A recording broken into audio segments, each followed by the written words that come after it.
Right, so when you think of the desert, what typically comes to mind? Dirt, dust, sand, flies, cactuses, scorpions, cacti, scorpions, rattlesnakes. That's probably about it.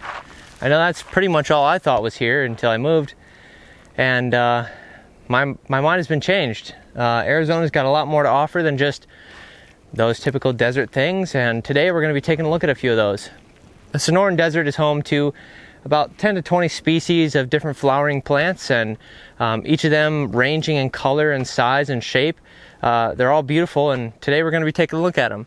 Mostly, down towards the Phoenix area. These are going to be lower desert plants and lower desert flowers. Some of them are natural and some of them are invasive species brought in from other countries. But today we're going to be taking a look at those, and we're going to be showing you all the beauty that Arizona has to offer. Come with us and check it out.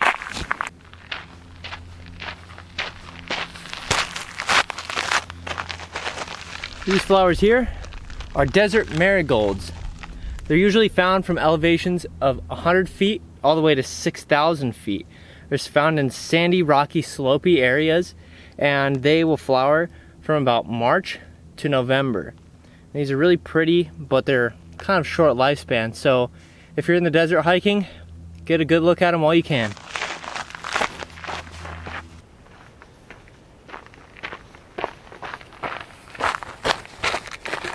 See these pretty purpley blue flowers? These are known as coulters or Arizona Lapine. They're usually found in this nice bluish purple, this violet color. They can be varying shades of pink and white though. They're found all over the valley, mostly in central and southern Arizona, and their flowering season is March to May. So you've got a little bit of time still. If you want to come out here and check them out, they're still here and they're all over.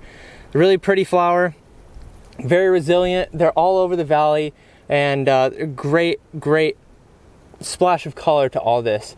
If you want to learn more about desert hiking and you want to get a little bit of knowledge on this stuff, stay tuned for later videos, and we'll actually have some tips and tricks later on in this video to show you what things we recommend and how to stay safe here in the desert. So stay tuned and wait for the next one.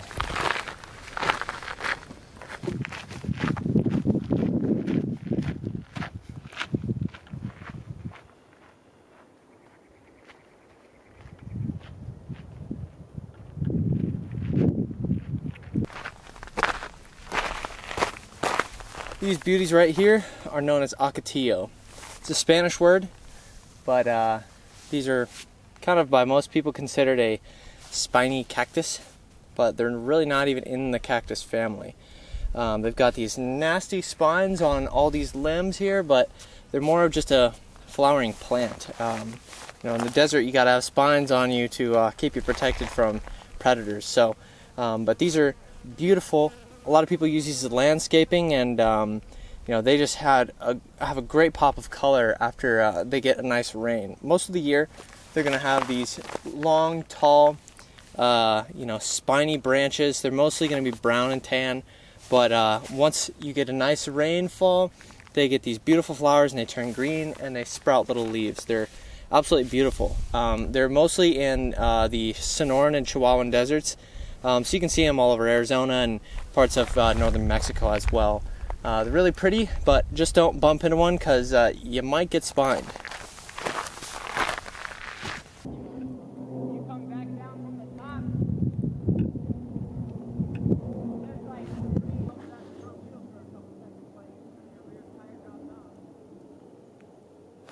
Despite all its beauty, people still think the desert is their own personal garbage can.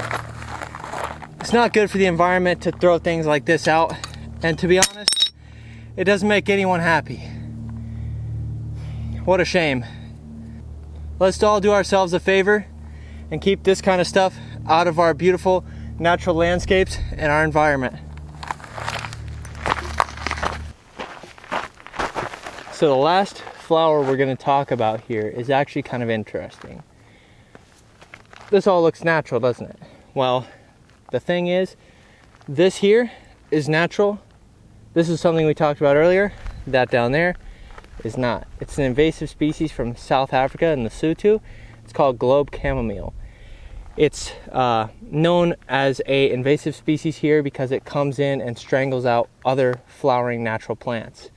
It has made its way over from South Africa and kind of propagates anywhere that there's not other shading undergrowth. So washes and other fields, meadows, marshes, pretty much anywhere it can get its spores and its little seedlings, it will start flowering, and it will grow and kill out the existing vegetation if there is any.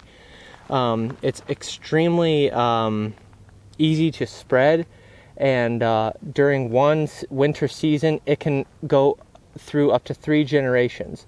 So you can have 3 generations of plant flowering and putting out pollen and spores in one season. So these things can spread super quick.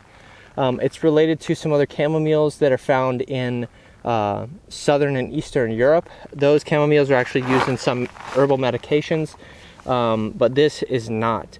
There have been people that have claimed that you can use this for, certain herbal remedies, but that's not necessarily true. You can kind of tell that because of the way it smells. It's commonly referred to as stink net because it has kind of a foul odor. So if you see this, it might look pretty, but it's pretty invasive. So do your best to try not to disturb it and spread its spores, and hopefully we can kind of stop its spread a little bit.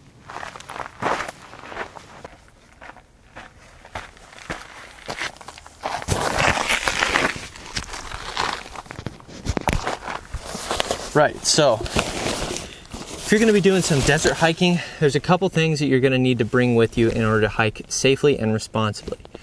Number one, always bring something to contact the outside world in case of an emergency. If you're out here hiking and you trip and fall, or you get bit by a snake or stung by a scorpion, or a rock falls on you, for instance, you need a way to contact the outside world. Usually out here a cell phone is plenty. They get good reception, and GPS signal is plenty good most of the time. Always have something like this. If you want to go a little bit above, you can get something like this. This is the Garmin eTrex 10. It's a small handheld GPS. You can send emergency locations if you need it to, but the great thing is you can track locations, you can track your hike, and set geocaches and other things. A lot of fun. Highly recommend this. Second thing is water. You need water out here in the desert. You burn through a lot more water and you sweat a ton when you're out here in the heat, especially, and in the sun. Rule of thumb is always take at least 1 liter if you're going to be out during the day. Most of the time out here in the desert, I take more. I think that I'd rather have it on me than not. And plus, if there's another hiker in need out here, I can always give him some water if I've got extra.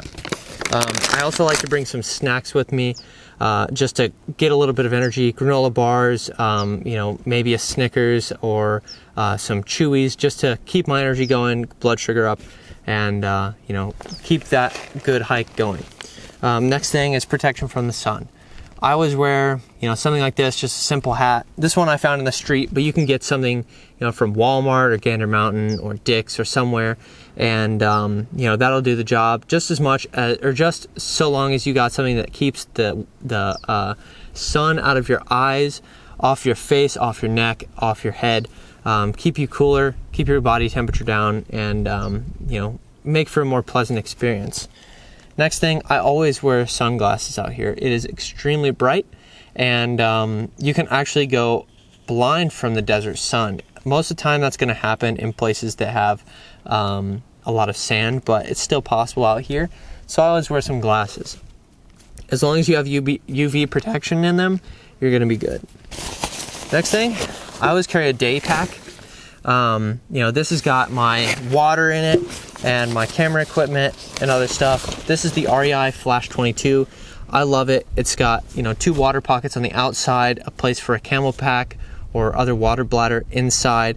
It's got a big inner pocket with a couple storage areas, outer flap for your wallet, other emergency stuff, contact information, outside zip pocket for maps. It's fantastic. Next thing is a speaker. I usually like to hike with one of these. It makes for a nice, pleasant hiking experience, kind of get into a good mood or you know, a good vibe out here, and just listen to whatever music you want. It makes for a really pleasant hiking experience, and kind of just enhances it for me. The one thing to note, if you're going to use a speaker, make sure you turn it down when you're around other people. Nobody likes to hear your music, no matter how good it is. Just be conscious of other people. When you're out here, one of the last things for me, at least, is good hiking shoes.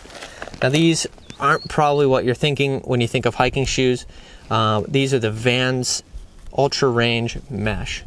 As you can see, they kind of attract a little bit of fuzz and stuff, but these are really great for me. They are light, simple, breathable, great traction. They're not going to protect you from spines or snakes or anything like that, but these are a great little shoe.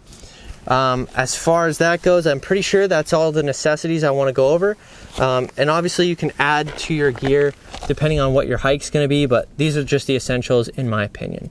If you like what you're seeing, feel free to like, comment, and subscribe. We'd love to hear your opinions and get feedback on what we're doing. We want to bring some more content to you, and we want to make sure it rocks. So thanks a lot. See you next time.